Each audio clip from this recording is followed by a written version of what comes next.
Friends, our time has come to begin.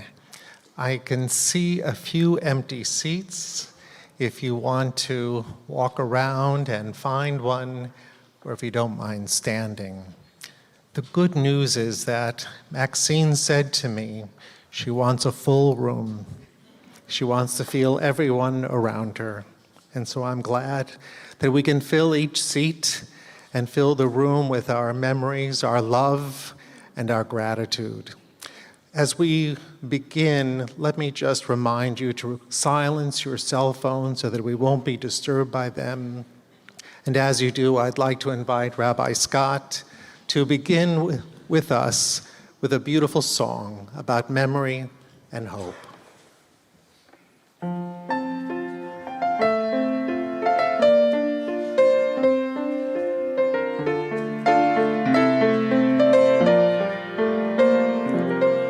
There are stars up above, so far away we only see their light, long, long after the star itself is gone. And so it is with people that we loved. Their memories keep shining ever brightly, though their time with us is done.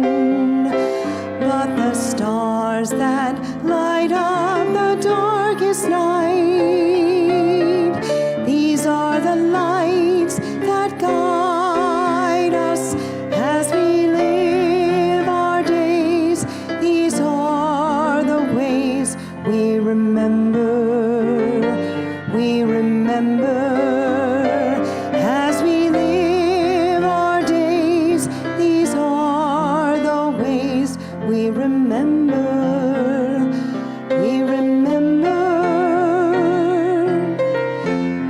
יש כוכבים שרם מגיע ארצם, רק אשר הם עצמם עבדו בינם. יש אנשים שזיו זכרם מאיר, כאשר הם עצמם אינם עוד בתוכנו. אורות אלה המבריקים בחשכת הליל, הם שמראים לאדם את הדרך,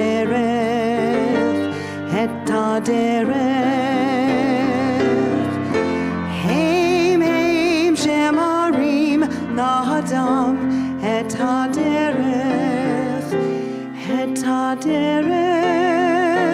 as we live our days.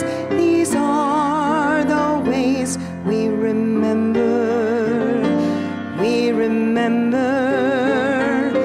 as we live our days. These are the ways we remember.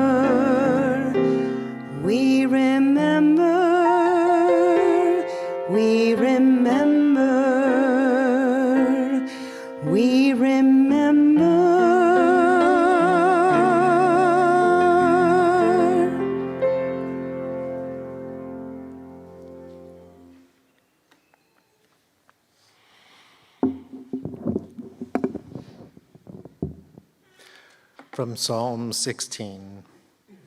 Shiviti Adonai lenegdi tamid, ki mimini bal emot.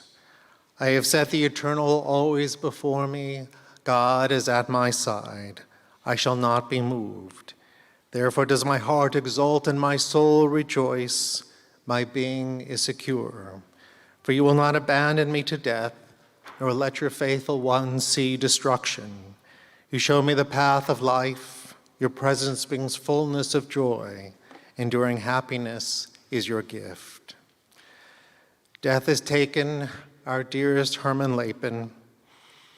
In a world that has been darkened around us, we grieve. In our silence, there is sorrow.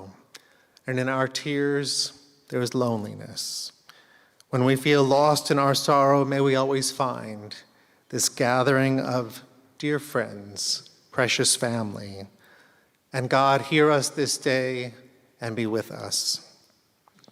For Herman's love that united us in life and which death cannot sever.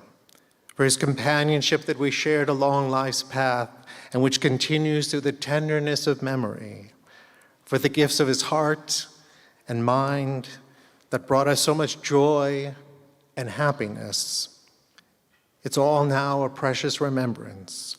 For all these and so much more, we give our thanks to God. Let's join together in reciting the 23rd Psalm. The Lord is my shepherd, I shall not want. He maketh me to lie down in green pastures. He leadeth me beside the still waters. He restoreth my soul. He guideth me in straight paths for his name's sake. Yea, though I walk through the valley of the shadow of death, I will fear no evil, for thou art with me. Thy rod and thy staff, they comfort me. Thou preparest a table before me in the presence of mine enemies. Thou hast anointed my head with oil. My cup runneth over. Surely goodness and mercy shall follow me all the days of my life, and I shall dwell in the house of the Lord forever. The psalmist asked, "What is the source of my help?" And the psalmist answered, "For his time and for ours, that we lift our eyes to the mountains. My help comes from Adonai, maker of heaven and earth. God will not let your foot give way. Your protector will not slumber. See, the protector of Israel neither slumbers nor sleeps. God is your guardian.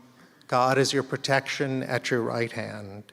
The sun will not strike you by day, nor the moon by night. God will guard you from all harm. God will guard your soul, your going and coming, now and forever." There's a beautiful poem that I know we've heard from time to time, and sometimes we say too often, because we're called to this place to remember those who have walked with us on life's journey. But because we have walked with them and they have walked with us, we've learned something together along the way. Birth is a beginning and death a destination, but life is a journey, a growing from stage to stage, from childhood to maturity and youth to age, from innocence to awareness and ignorance to knowing, from foolishness to discretion, and then perhaps to wisdom, from weakness to strength or strength to weakness, and often back again, from health to sickness, and back we pray to health again, from offense to forgiveness, from loneliness to love, from joy to gratitude, from pain to compassion, and grief to understanding, from fear to faith, from defeat to defeat to defeat, until looking backward or ahead, we see that victory lies not at some high place along the way, but in having made the journey, stage by stage, a sacred pilgrimage. Birth is a beginning, and death a destination, but life is a journey, a sacred pilgrimage made stage by stage, from birth to death, to life everlasting. Earlier today, the family gathered with me at the cemetery to accompany our dearest Herman to his final resting place on earth. And there, we only began to recall the memories and all the ways that he touched our life. But as we placed the earth in the grave, we remembered that we were tucking him in, as it were, to his final resting place on earth. The greatest mitzvah that we did for him was to place that earth in the grave, because he can't do the same for us in our time, nor can he say thank you. How grateful he would be, how pleased he would be that we've all come here to honor his memory. If we only looked at the end of Herman Lapin's years, we would wrongly conclude that he had a strong start, special privileges, and an easy road to hoe. In fact, Herman didn't have a strong start. His family came from Poland out of necessity and urgency, but they brought with them ambition, values, and vision. Herman didn't have special privileges. Instead, he learned well from his parents and a lifetime of friendship with his brother Jack, who preceded him in death. And he didn't have an easy road to hoe. Instead, he paved his way with grit, education, compassion, service, and faith. Herman was a marvelous husband to Maxine. 64 years of marriage were bashert. They were meant to be. Not a day went by without love reflected in friendship and kindness. They met when they were very young at Hillel on campus. It didn't take long before they were married and began their life. It was a perfect match, really. Herman went to the hospital, and Maxine was home with the children, Stephen, Lisa, and Allison, but not without her own work to manage too. At dinner time, he returned home to be with the family before he often left again for the hospital. Even when Herman was a patient himself in the hospital, Maxine brought out his smile and his hopefulness. He admired everything about her. She was everything he needed. As a father, Herman was more than the head of the household. He was an amazing mentor, role model, and guide. He showed his preferences with words and actions that his children learned so well. He expressed his concerns with them, too, in clear and heavy words of disappointment. His disappointment in them stung much worse than any spanking could have ever. Actually, their father couldn't have been kinder. He was soft-spoken, a can-do person who didn't waste time with light subjects. Time was of the essence, and hard work made the only difference that really mattered. At the office, Lisa worked with her father for 10 years. She watched how he spent time with patients, how he listened carefully and spoke sincerely. It's no wonder they adored him. He knew everything about them, from their case history to their present concerns, with one exception. He rarely remembered their names outside the exam room. He had a memory for what mattered most, which was their health and well-being, whoever they were. And Stephen will speak in a moment, but there's no doubting the fact that Herman was proud of his son, the doctor. And more than that, the doctor Stephen became, and whose reputation, like his own, was already rising. Herman delighted in excellence, good values, and strong outcomes. In his children and his grandchildren, these measures mattered 100 times more than any test or evaluation in school, though good grades mattered to him too.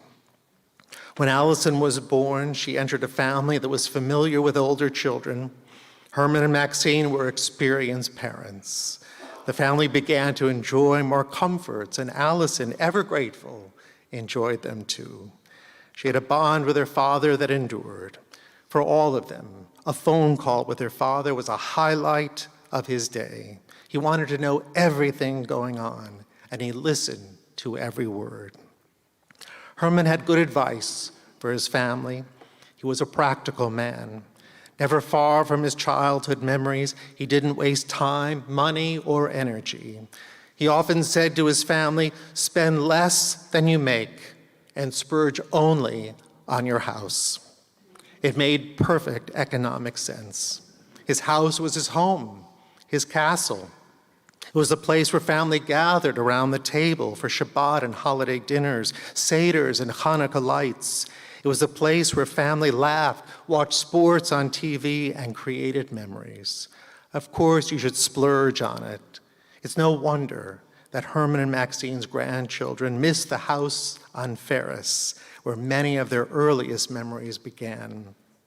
But thankfully, memories followed them, and more were made at home at the St. James. Herman's grandchildren called him Poppy, and Andrew will speak in a moment on behalf of all the grandchildren. But I will say that Herman's extra blessings were his grandchildren and their spouses, and 4 great-grandchildren. For Herman, the gift of family was a blessing that might never have been. But his parents were wise to come to America. He benefited from their priorities, and he never failed them or himself. All that Herman invested in his home and family, founded on the best values and faithfulness, rewarded him many times over. That's not to say that it was easy. Herman made it look easy because he never took his eye off the moral center. As a result, Herman was a worrier, but only long enough to figure out how to overcome any challenge.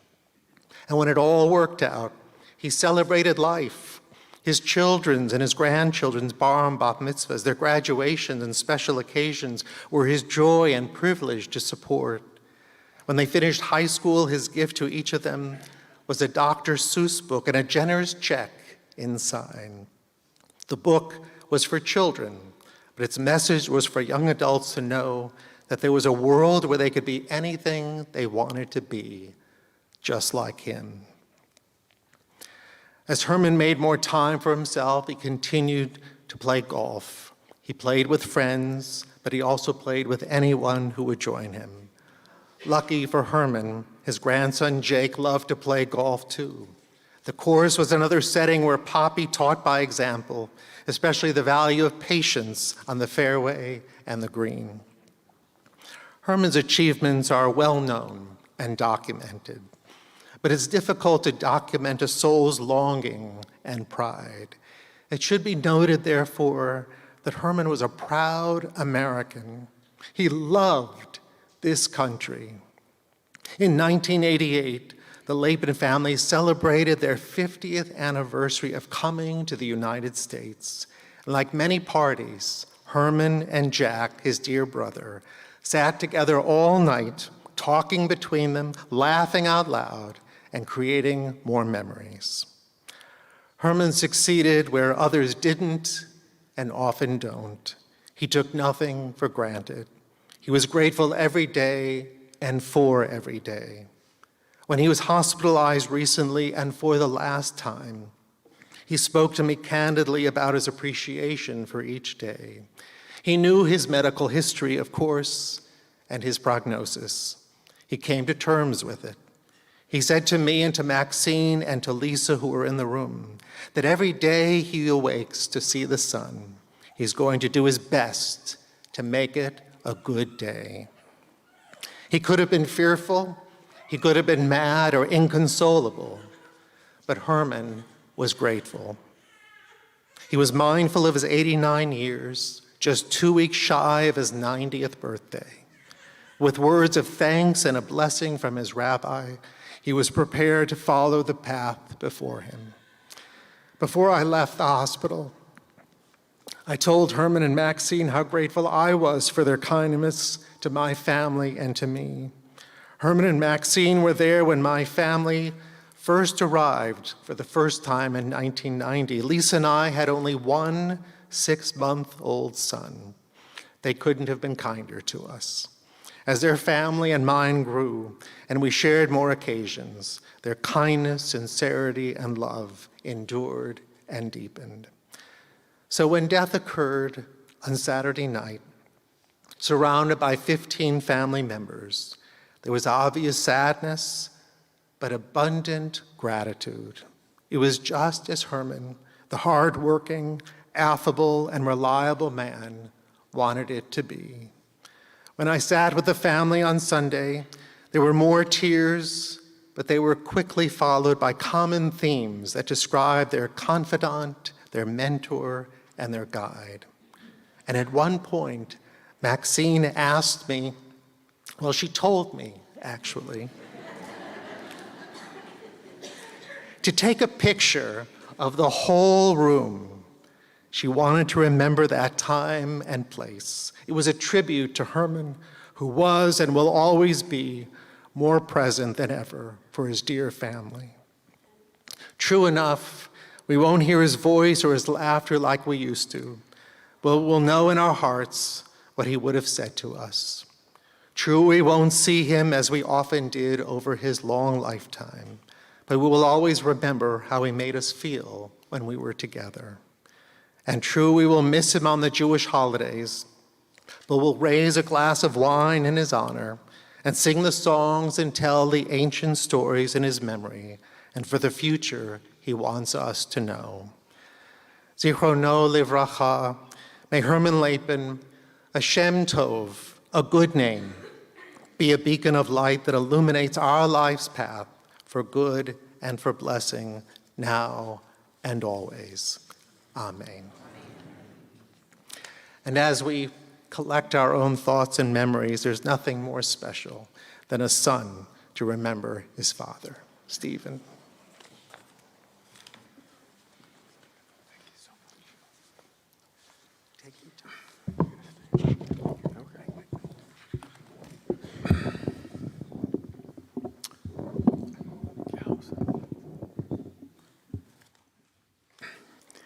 Everyone loves a good story.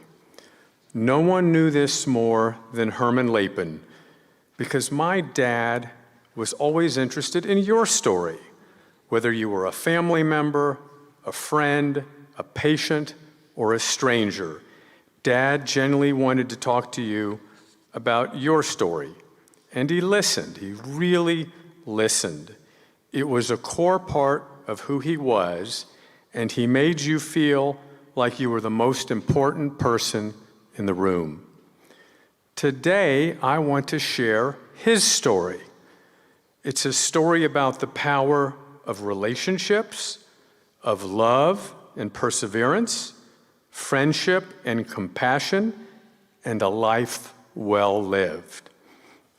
Herman's is a life to be celebrated because Herman loved to celebrate life.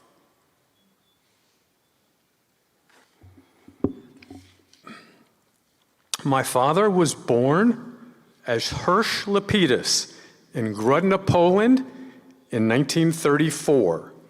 In 1938, his family made the brave decision to flee the terror of Nazi persecution and seek better lives in America. When they arrived in Houston, the family spoke no English, they had no money, they had no friends, and they had no air conditioning. The family did have a small delicatessen where he and his brother Jack worked after school and on weekends. Jack and Herman shared a true brotherhood. Throughout the years, at every family event, you would find the two of them in a corner, talking and laughing. They were inseparable.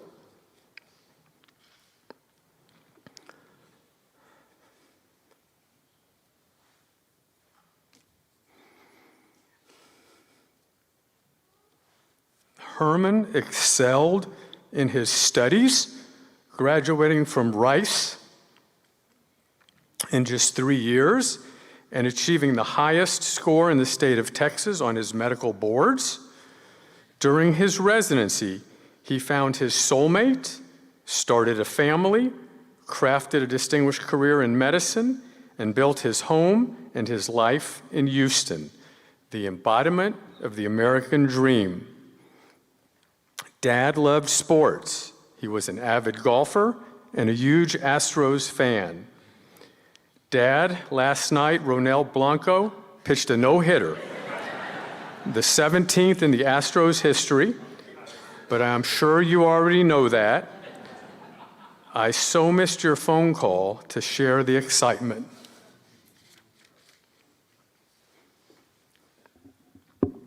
My dad led by example. He was a mentor and a role model. He taught me to be a better husband, a better father, and a better doctor. Dad was an amazing partner to my mom for almost 65 years. They met when he was an intern and she was a student nurse, both pursuing careers in medicine. It was love at first sight, despite a shaky first date at the Philadelphia Zoo where a bird pooped on my mom's head. In spite of this, they decided to marry on just their third date, and their relationship blossomed into a perfect union of love and respect for over 6 decades. In recent weeks, although my dad was weak and tired, he would always perk up the moment my mom entered the room. "You are so beautiful," he would say, and he meant it. He was an exemplary husband and an exemplary marriage. Teach your children well. Dad was a superb father to Lisa, Allison, and me. He was always there for us through thick and thin. He was our rock, our guiding light, and our support system.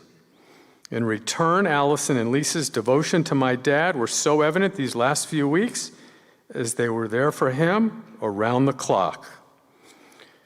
His devotion to us knew no bounds. An example, he had promised to take Lisa for a bike ride, even though he had a vasectomy earlier in the day. As a board-certified urologist, I can tell you that is the last thing that you would want a vasectomy patient to be doing. But Herman never broke a promise. Dad would give advice about school and friends, and later marriage and business. Over time, this guidance was extended to our spouses and kids as well. As I look out today and I see how many lives he touched, my dad was so close to our extended family. He had incredible lifelong friendships, and he was even popular with all our friends. Many of Lisa, Allison's, and my friends in recent days have reached out to us to tell them the fond memories they had of my dad. A role my father cherished most was that of grandfather and great-grandfather. He had a way of making each of his kids feel valued and heard. He gave of his time generously to each of his grandchildren. Mom and Dad were big on celebrating good times, especially for the children and the grandchildren. They hosted a bar mitzvah luncheon for each of their 8 grandkids. They also hosted high school graduation and college graduation parties. They never missed an occasion or a milestone, whether it was a school play, a painful piano recital, or a grandparent's day at school. The role of doctor is one that defined so much of who my father was. I was fortunate growing up because I always knew I wanted to be a doctor just like my dad. His career spanned over 50 years in the field of medicine, and he became the chief of staff at St. Joseph's Catholic Hospital. Not bad for a Jewish kid from Grodno. His dedication to his patients went beyond the confines of a diagnosis or a treatment plan. He taught me to treat the patient, not the disease. A patient is more than a kidney stone or a cancer. They have lives, families, and careers.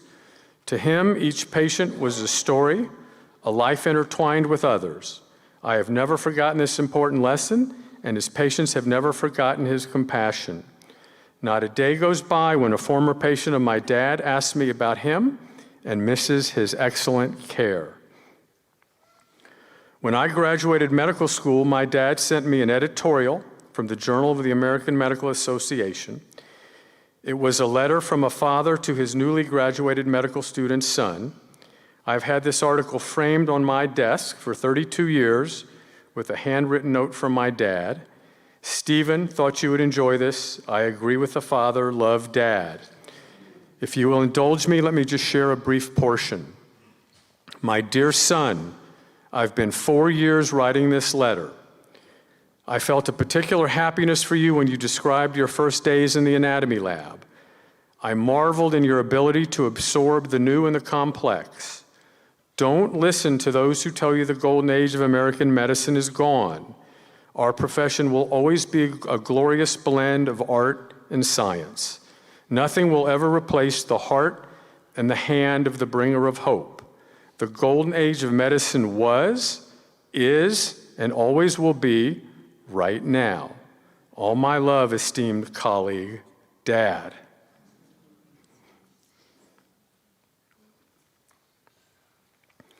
How proud I am to have been his son and colleague.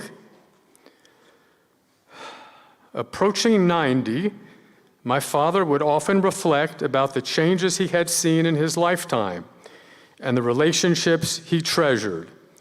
And today, in a world that often feels chaotic and disconnected, my dad served as a reminder of the power of genuine connection, the simple act of listening and understanding one another. The world needs more Herman Lapins. May his memory remind all of us of the importance and the beauty that lies in the relationships we have and the stories we share. Dad, it is with profound sadness we say goodbye, but with so much gratitude.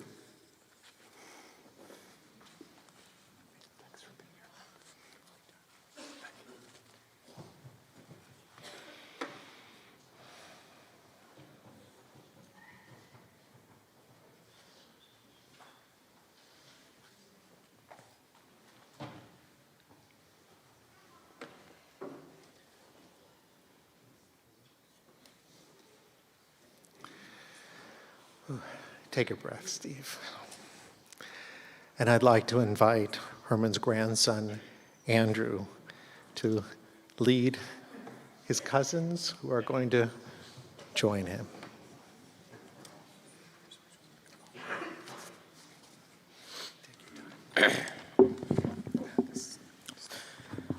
I promise we're not all talking.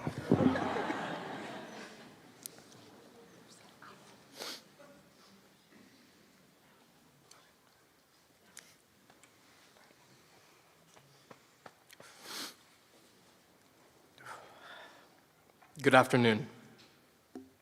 I have the privilege of being the oldest of Poppy's 8 grandchildren and father to 2 of Poppy's 4 great-grandchildren. What an amazing legacy he leaves.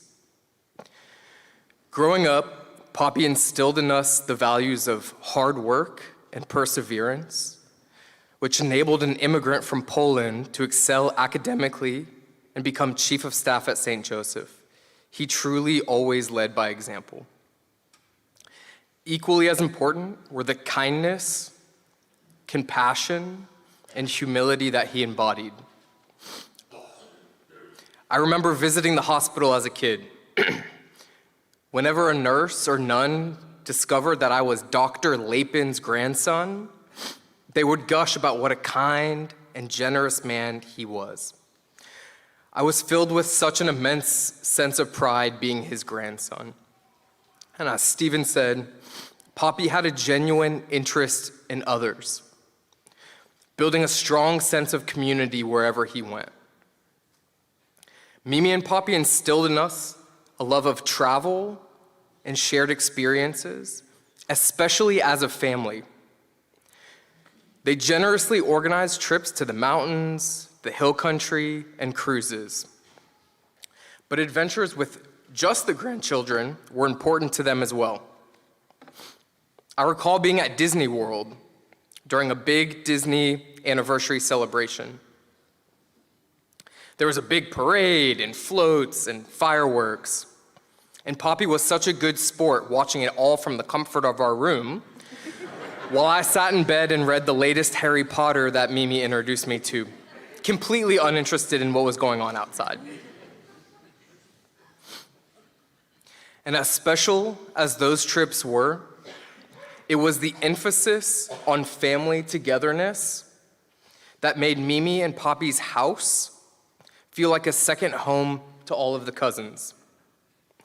There were endless cousin sleepovers, kitchen raids, rummy cube games, and pool parties.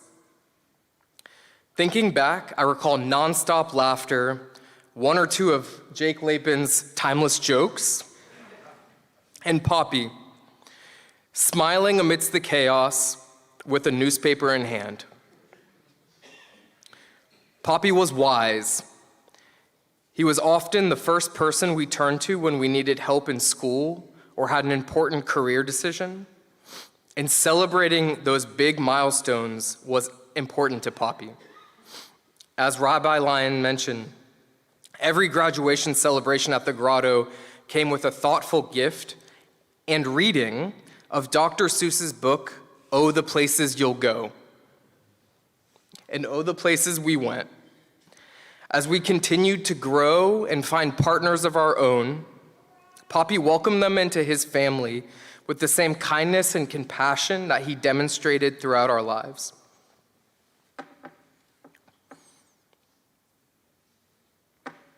Poppy had a special relationship with each of us. And each of us owes a part of who we are today to his example. Thank you, Poppy. We are grateful to be your grandchildren. We love you.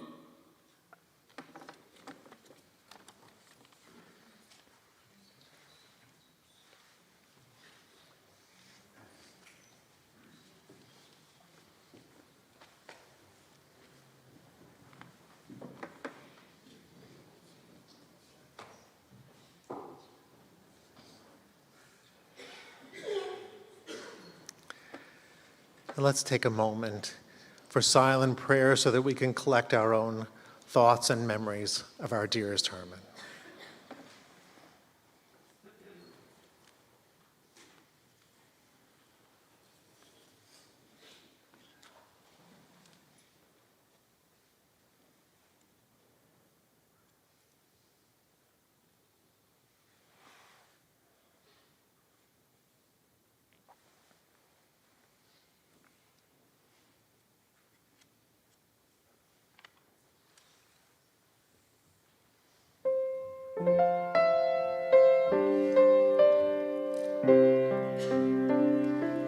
Shalom Ra Yisrael Amcha Tasim Leolam.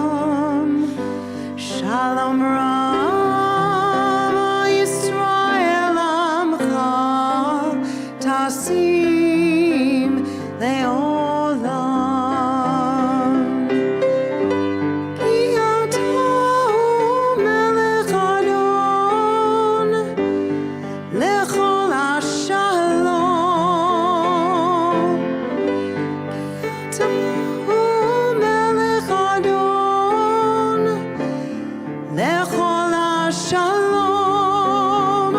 Shalom Rav, Al Yisrael Amcha, Tasim Leolam.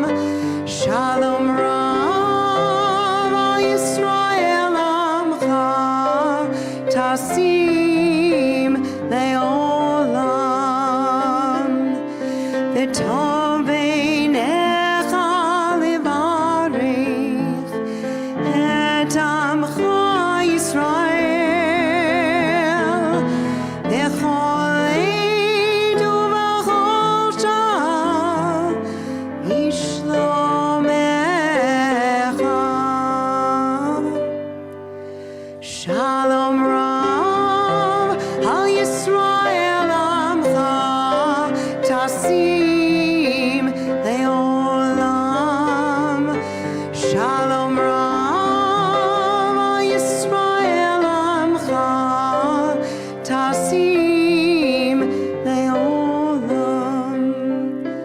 Tasim Leolam.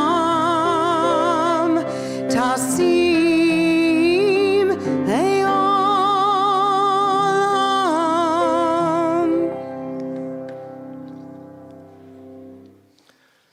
Rabbi Morris Adler wrote, "Those I have loved, though now beyond my view, have given form and quality to my being, and they live on, unfailingly feeding my heart and mind and imagination.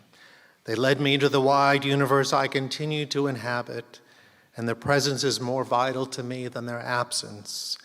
What thou givest, O Lord, thou takest not away, and bounties once granted shed their radiance evermore."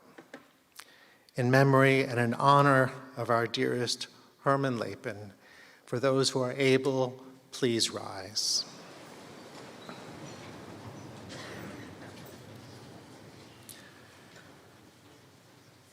We say together, Yitgadal v'yitgadash shemei Rabbah, v'yamad yirachu te v'yamlich malchute, v'chayechon uv'yamechon v'chayei d'chol Beit Yisrael, b'galau v'zman kariv v'imru amen. Yehei shmei Rabbah mevorach le'olam lo me'almaya, yitbarach v'yishtabach v'yitba'ar v'yitromam v'yitnaseh, Vita dar, vita le, vita lal, shmed gudasha brichu.